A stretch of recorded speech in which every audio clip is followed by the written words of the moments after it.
my dear panelists, it's really a pleasure to have you here in Krakow. And it's a pleasure. I hope it's going to be a little bit more crowded in a moment, because it's really, really not only interesting, but also a very important issue that we're going to discuss. Important for everybody, not only for policymakers, not only for authorities. It's very important for us as citizens. So come on, guys and girls, keep up in here. Okay. You cannot reason with a tiger when your head is in his mouth. This is the quote that comes from Winston Churchill's 1940 speech delivered after Prime Minister Chamberlain's resignation. Although, of course, those words refer to the policy, UK policy towards Hitler, but they still works quite perfectly to the metaphor of the cyber threat. Often it's really too late to negotiate or to respond to attack that has already happened. So we need to be prepared, and to be prepared, we need to have some basic law rules, and well, we just need some regulations. So our panel is going to be about those regulations, but how to prepare really effective implementation of the regulations in EU. And yes, we've got really high-profile panelists. And let me start with the first warming up question. The question about the biggest challenges today when it comes to implementing EU cybersecurity regulations, but in practice. And maybe we can start with you, Christine.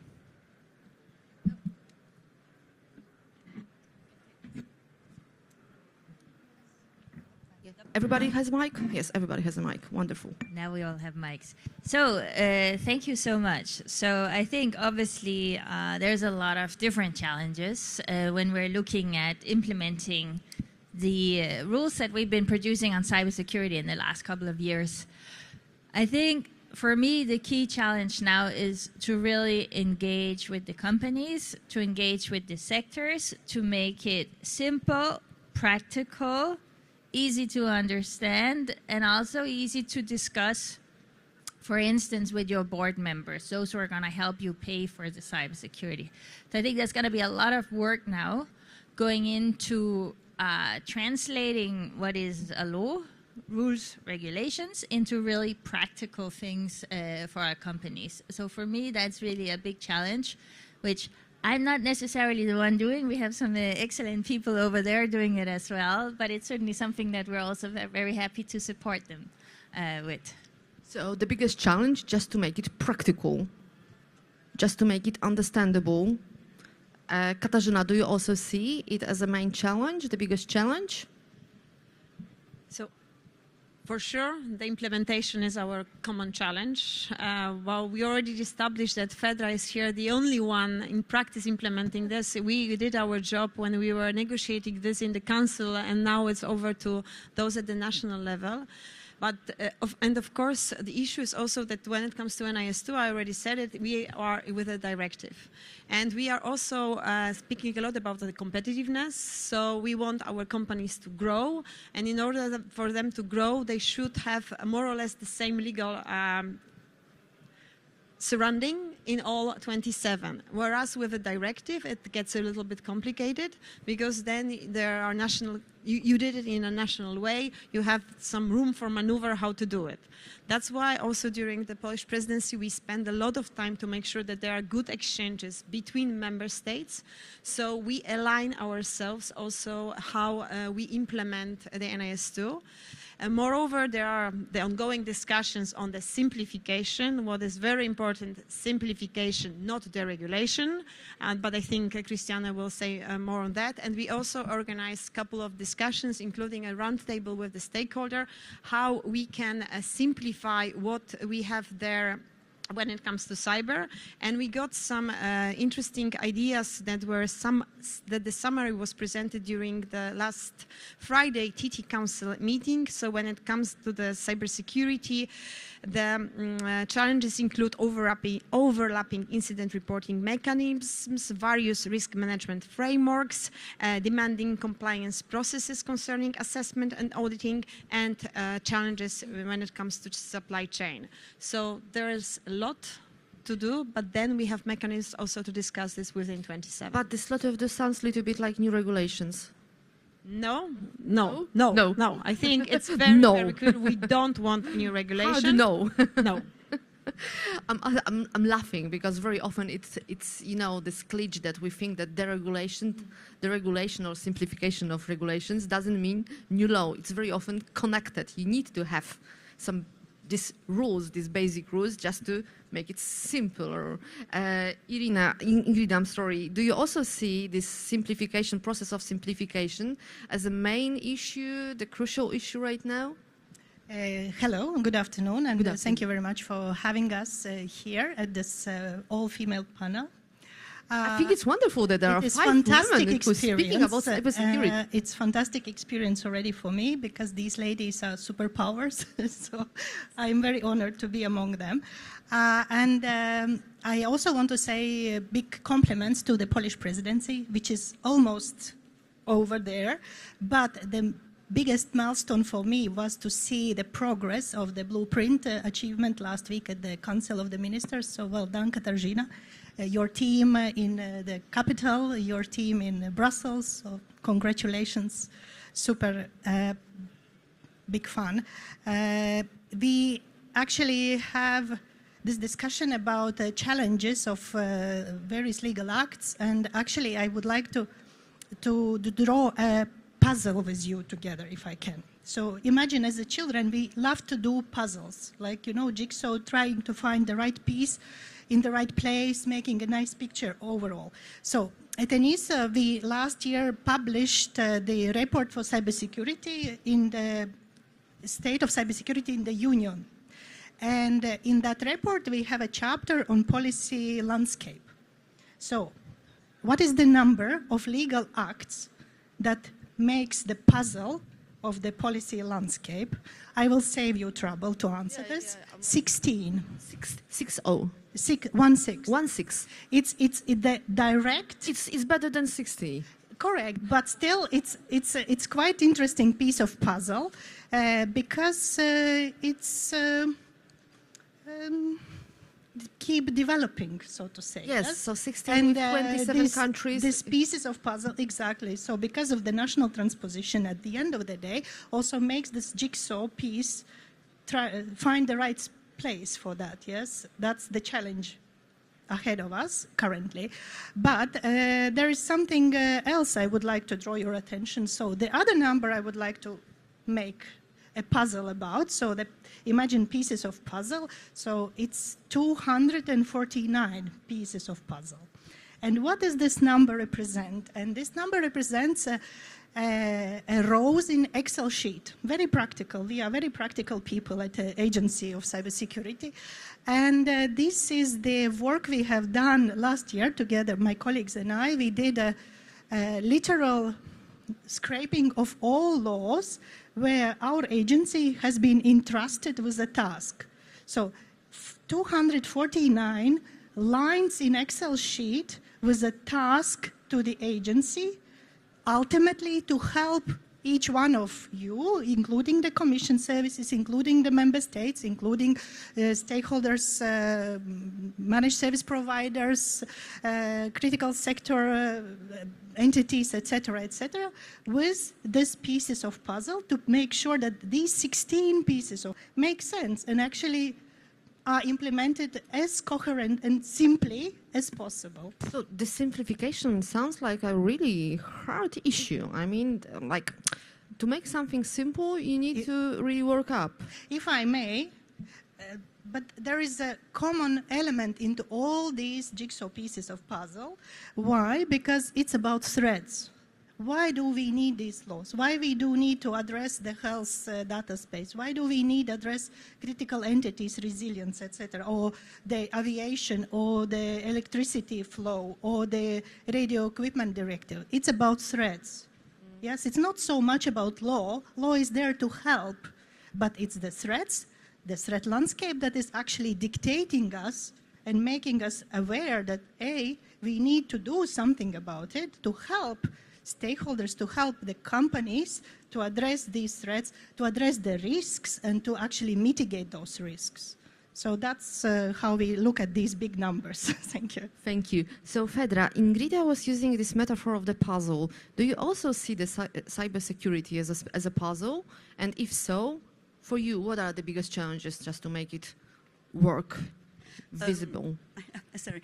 I will speak as the Deputy Director General of the National Cybersecurity Agency in Belgium. I'm sorry for that, but it's just to explain the fact that I'm representing Belgium today, a member state, and I'm representing also the challenge that the organization in Belgium could meet with this amazing regulation. To be clear, I have to say that, of course, we are totally convinced that all these regulations are amazing, that we needed to raise cyber resilience in Europe and in the member states.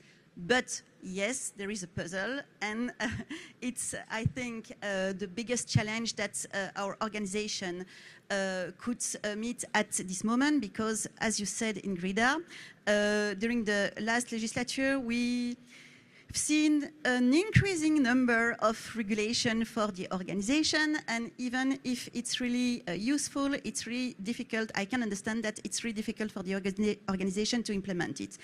And if I may, I will give some really concrete example for Belgian organization in the implementation of the legislation.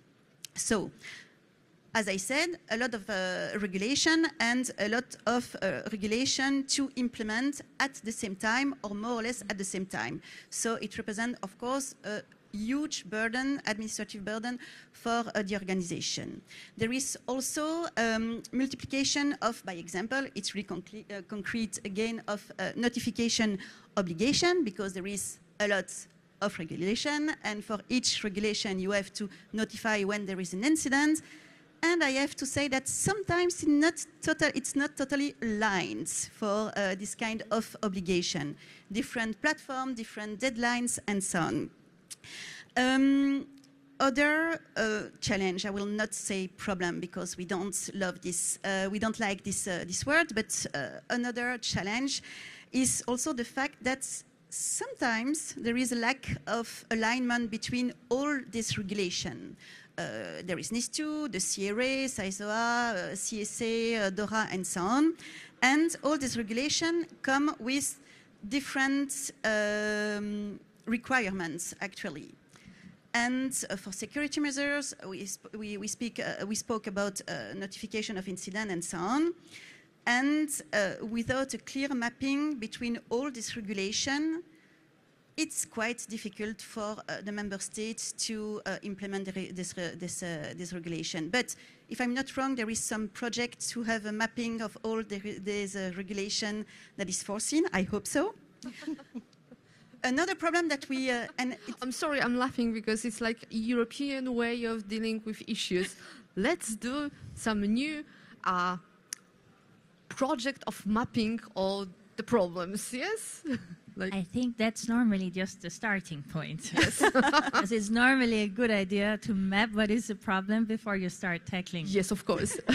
I hope it's, we can challenge ourselves just to go a little bit far deeper than just mapping the issues. But Fedra, please continue, because you've got very, very interesting examples with these Belgium issues.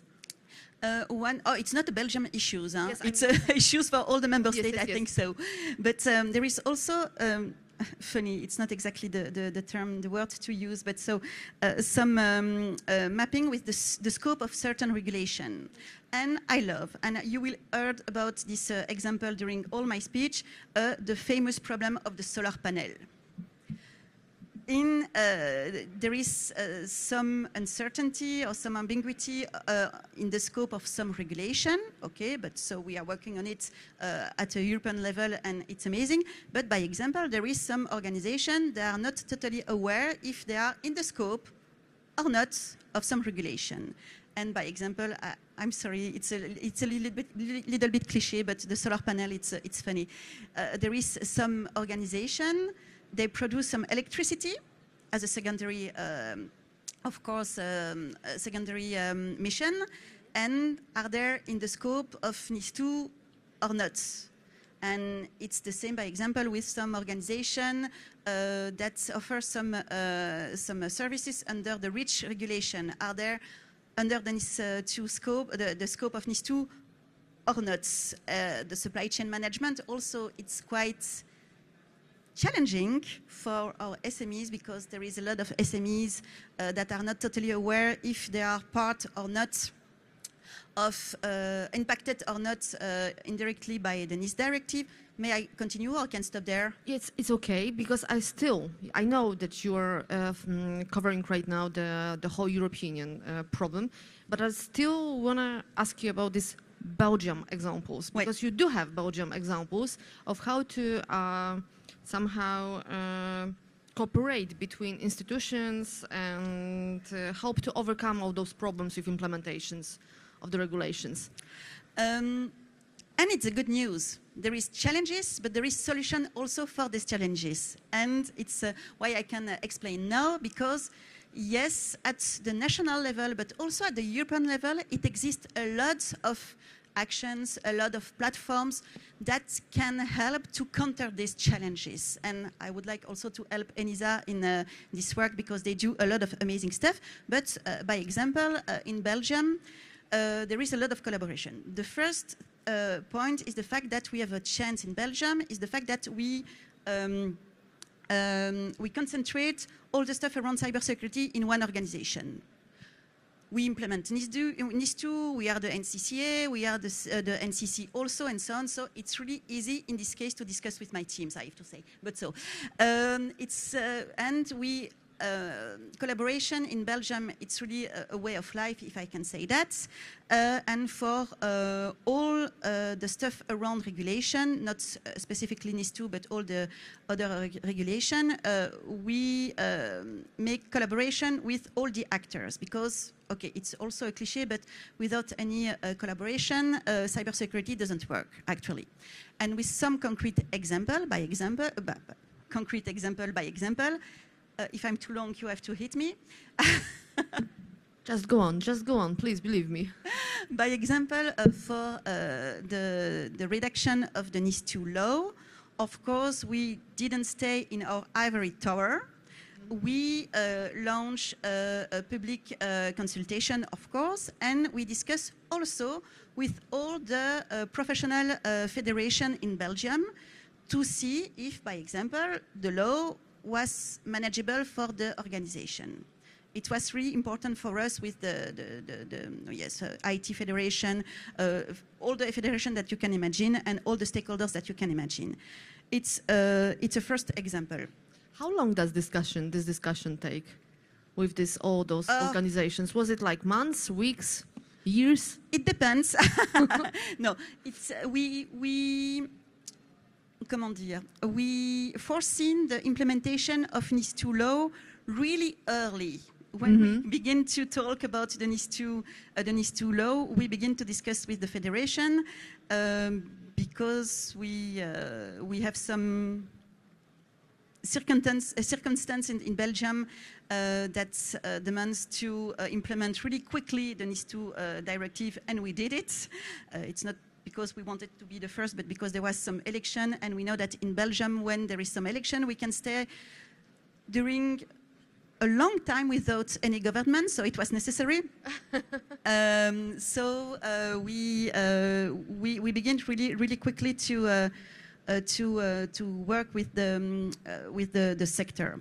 What we do also, it's we offer a lot of tools for the organization to help them to implement NIS2, but we check also regularly with the organization if it's okay, if it meets their requirements, if it meets their needs. And all the tools that we can offer is based on this consultation of the sector. So I focused a little bit on FEDRA and on Belgian issues because I wanted to provide us all some examples from one of the countries. So when we have these examples, Ingrida, what do you see ENISA role can play, what role can ENISA play in helping stakeholders to meet these EU cybersecurity requirements, especially for smaller organizations or those less advanced countries? Because it's always a problem when we do have 27 countries and there are different levels of understanding the problem and the level of just being prepared. Yeah, indeed. And thank you, Pedro, for illustrating the challenges of Belgium. As I said, we at ENISA, at the Cybersecurity Agency, we have around more than 200 tasks, so we are also navigating this space. But our core mission is actually to help Commission services, member state, private industry, to address these challenges. And how we do that, for example, you asked for a specific example, and we kind of touched on the mapping that's as a European solution. And indeed, last week we launched a map, literally map on ENISA website, and all documents and all tools ENISA has is free of charge for everyone in global community. So it's on our website. This is a map of national cybersecurity strategies, because this is the document that actually sets how a member state implements all these different pieces of puzzle nationally. So this is a starting point. We have this map as a central information hub for everyone to have a look, especially if you are a small company or a member state representative and you are wondering what your colleague in Spain is doing, or Finland, so to say, yes? So it's actually also allows us to filter. So the map is a bit interactive as well. So it has the country view. So for the Poland, just yesterday we got all cleared with Polish colleagues that yes, map is correct. So thank you very much for that. We have the focus areas of strategic objectives of the national member state cybersecurity strategy, implementation efforts, responsible bodies, so you can know which is the responsible body in Poland for the cybersecurity area. Also, there is a chapter on research and development nationally. The map also allows to look at the strategic objectives across all EU. So you can filter, you say, okay, I want to see what's happening at the European Union member state level on the supply chains. So you can filter it out and see what's happening.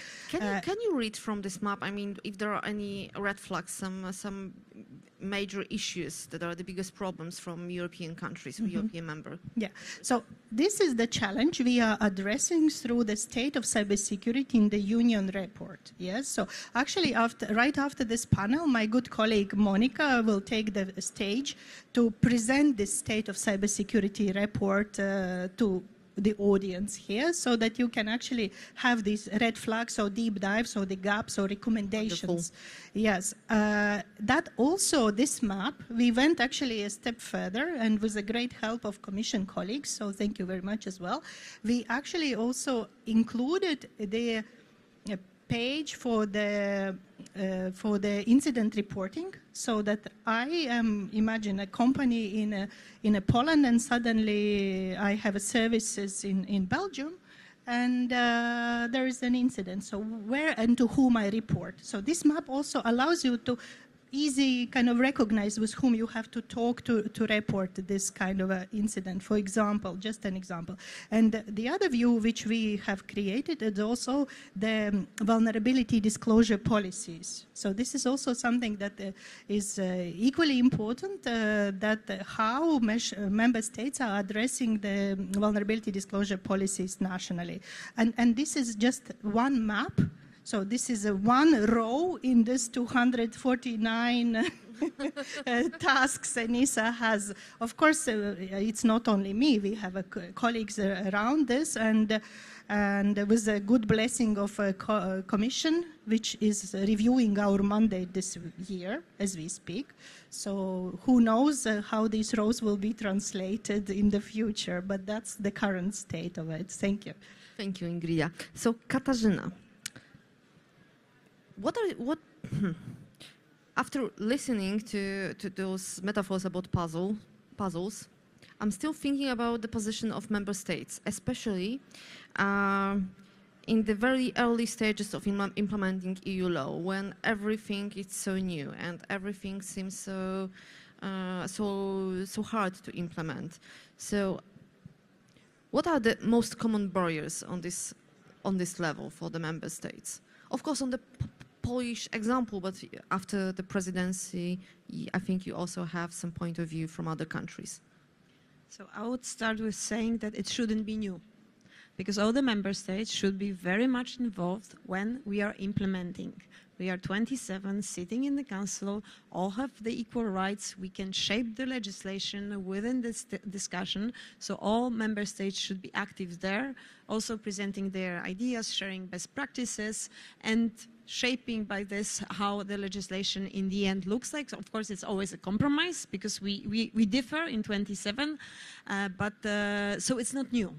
And if for someone is new, that it means that the homework before was not done, and there was a missed opportunity to engage in the process. But doesn't you see such issues every time that somebody is like waking up that, oh, well, it has to be done right now because it's over the deadline?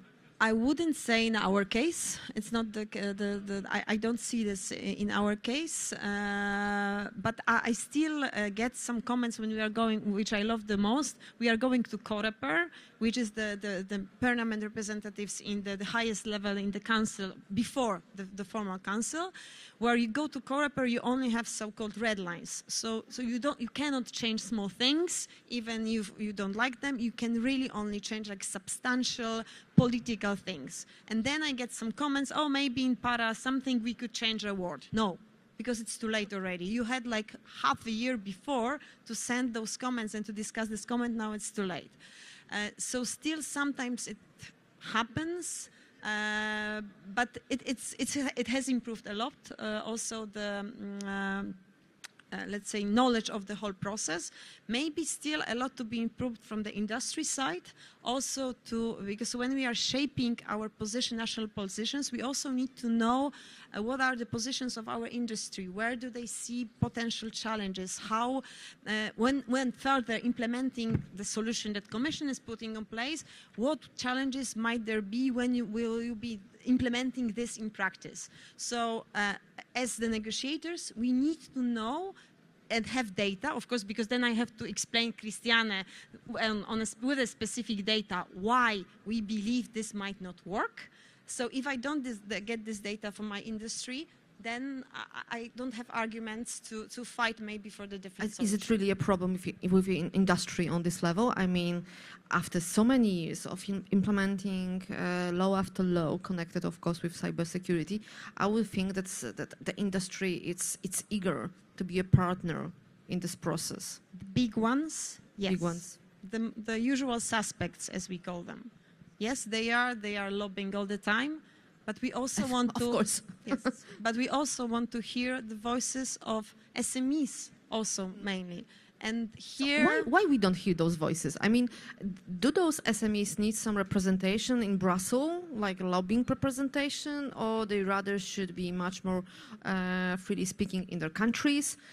Where is the level of the problem? What is the level of the problem? I would still believing that you may make a change. And yes, you can. Of course, you need to reach out, you need to come up. So you need to believe that it's not that something is done in Brussels and you read it only when it's done and you implement. No, still within the process, by reaching out to the ministry, which is responsible for shaping the national position, you can make a difference. And of course, there are a lot of associations, but still it can be improved. This is something that our audience really should listen up to. Like for small and medium companies, they shouldn't focus on being small and medium. This is what you say. They should really find their voices, and find their voices as soon as it's, I mean, on the entry level, not when it's already done and you have to implement and so it's a little bit too late. But Christine, I left you for the last person on this level of the panel, because I'm still thinking about this puzzle metaphor, and I would love to know how does the European Commission can be a support for this jigsaw for all the member states, for all the businesses, big businesses, small and medium companies, in turning this EU cybersecurity rules into practice. How do you help them?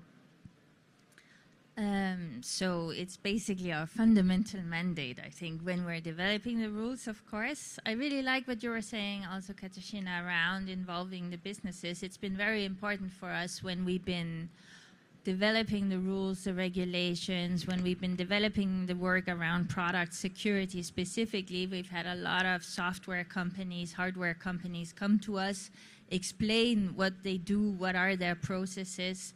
And I would say our doors are always open to actually talk to the people that we're regulating. I think it's really important that they come. And I think specifically we've had very good experience with open source community as well, who had issues with the way the legislation was drafted. We landed on a really good compromise also for them, acknowledged also by them that it was a good compromise.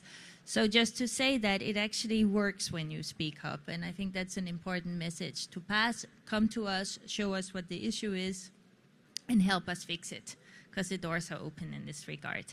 Now, I heard a lot about the puzzles, I heard about the many rule books. It's not a new discussion. It's a very big discussion in Brussels, of course, now, when there is such a strong drive around the whole competitiveness, around the simplification agenda. And it is something that we're very keen to contribute to also in cybersecurity, because I agree, I didn't know it was exactly 16, because I think it depends a little bit on how you count it as well. But I think what is key here is that we put in place two very big horizontal frameworks, so NIS2 Cyber Resilience Act. Then there's a number of, I would call them sector-specific rule books. There are also some very targeted product rule books where you also find various cybersecurity rules in. So what we've done now in my team is we have emptied the drawers and then we have put everything on the table. Is what we call a mapping exercise. And we put everything on the table and we've had a look at it to say, okay, how does all of this fit together? Not just looking at it as a lawyer, which I'm by the way not, but looking at it as if I were a company in this specific sector, what would this actually mean for me? This compilation of rules. How does all of this apply to me? Does this mean that I have to do two of the same things, but in a little bit of a different way? What does it mean if I have a cyber incident? How many different entities do I need to report to? How many lawyers do I need to call?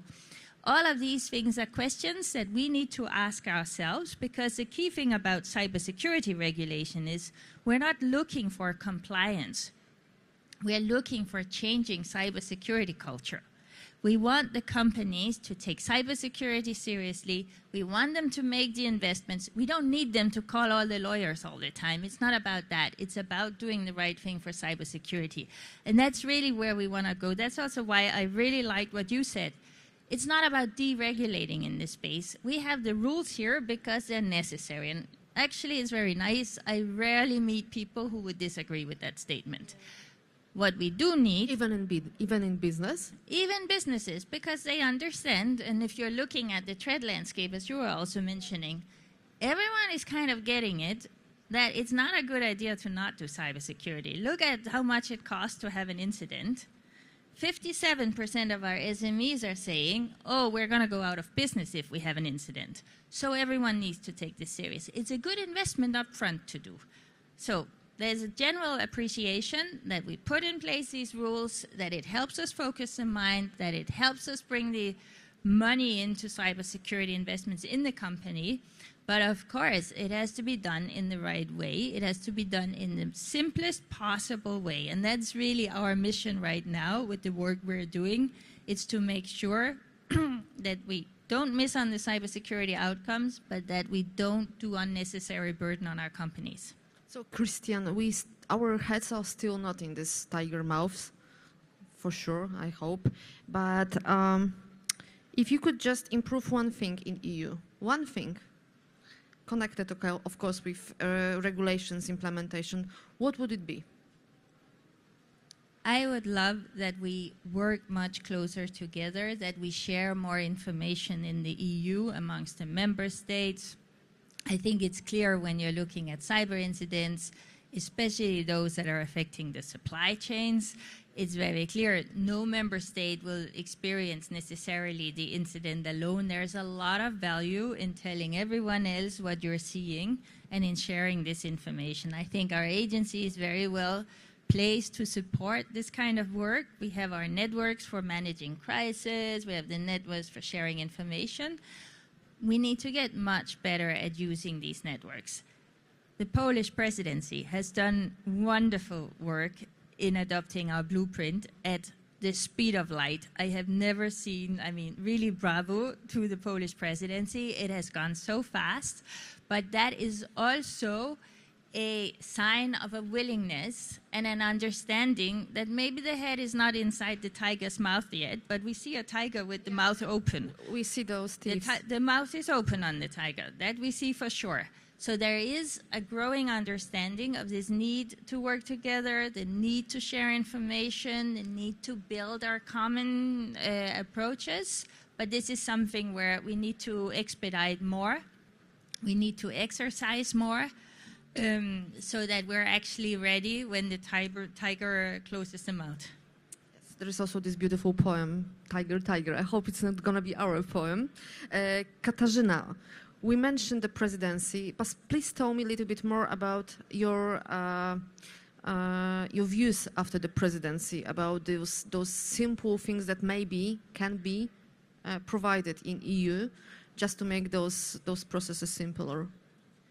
It's still 3 weeks to go. We still have a lot to discuss. We were just discussing with Christiane before, so still some projects to finalize, so we are not stopping. Indeed, the blueprint was the highlight of the presidency, but we also made some concrete steps there to make sure that we have a joint understanding, because I fully agree with what Christiane said about information sharing. We need to improve that, and then we came up with this idea for the taxonomy, so we come together as 27 to a joint understanding when we should share, because this still differs.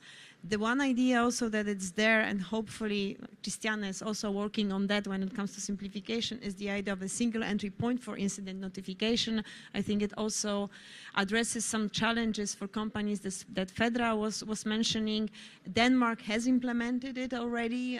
It is an idea that the company, when they have to report, they just go to one thing, and you have a smart solution that guides you how you should implement. And also, indeed, ENISA, it's not longer only a secretariat, like taking notes and making the reports after the meeting. There's an active support from ENISA for all the networks, and I think now discussing the mandate of ENISA, it will only, we will just strengthen this as well, as this is much needed also to strengthen ENISA, to support member states in what we have to do in this fight with the tiger.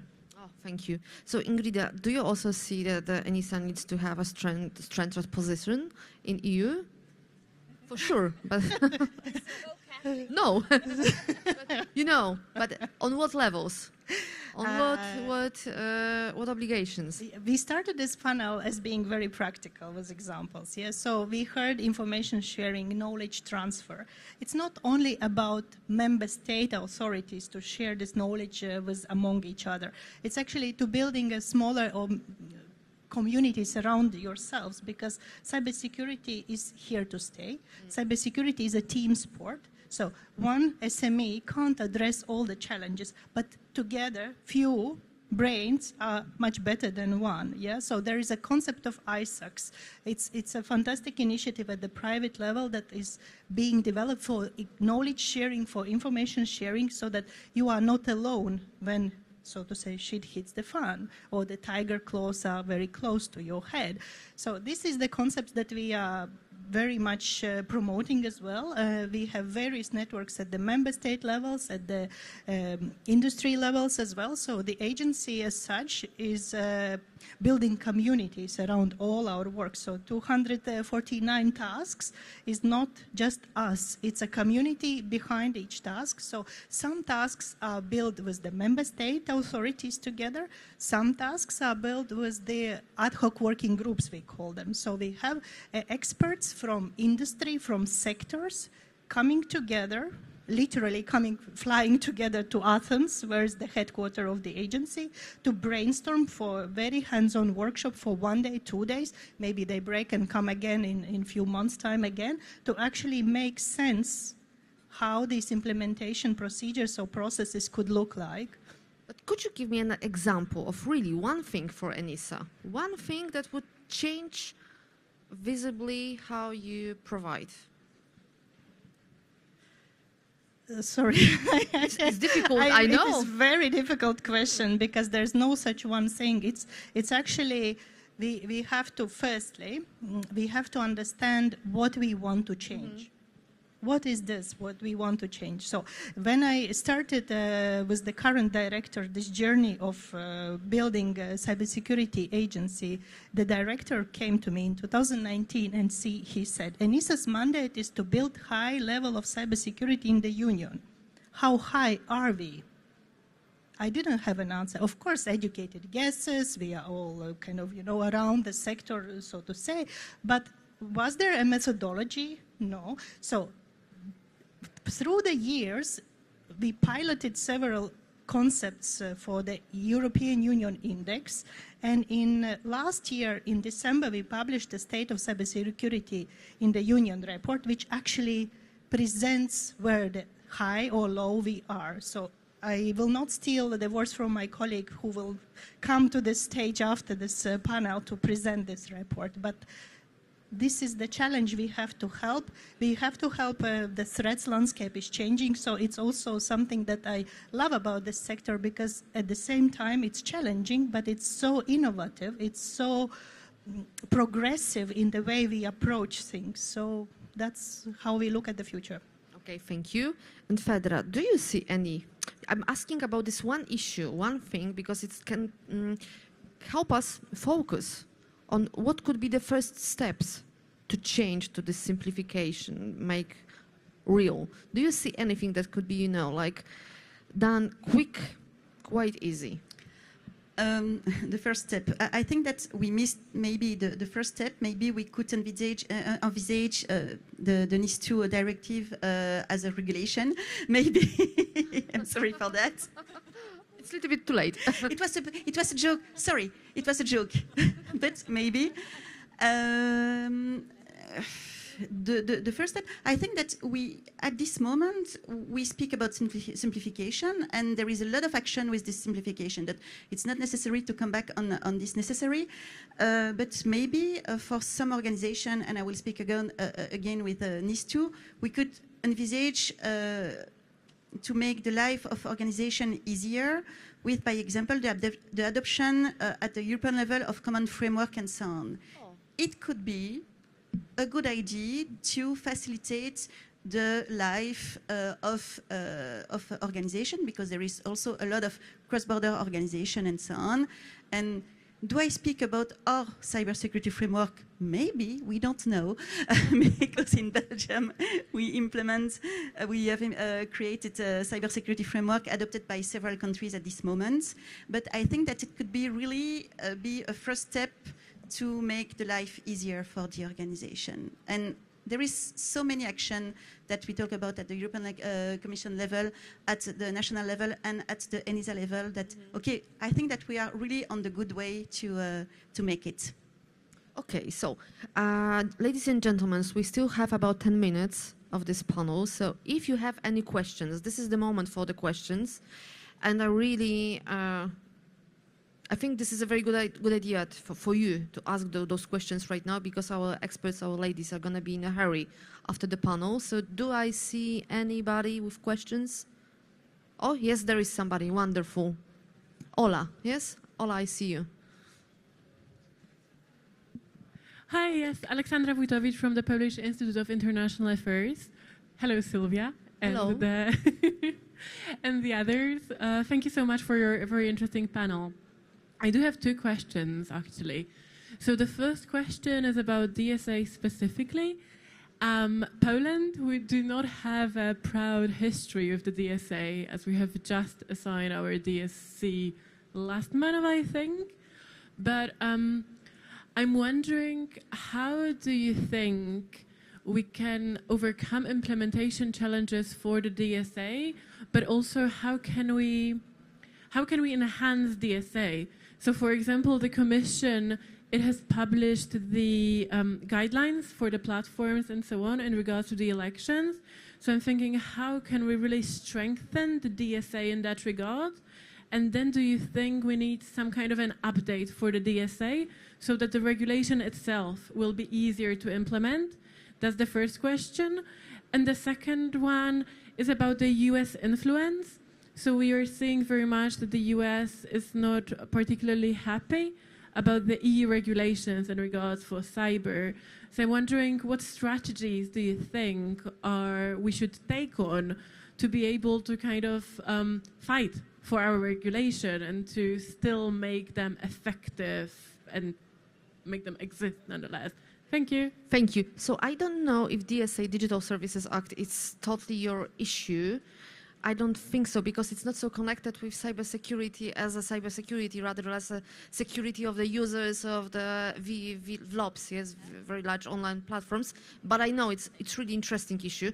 But this United States questions connected with United States, I think it's really important one. So, Christian?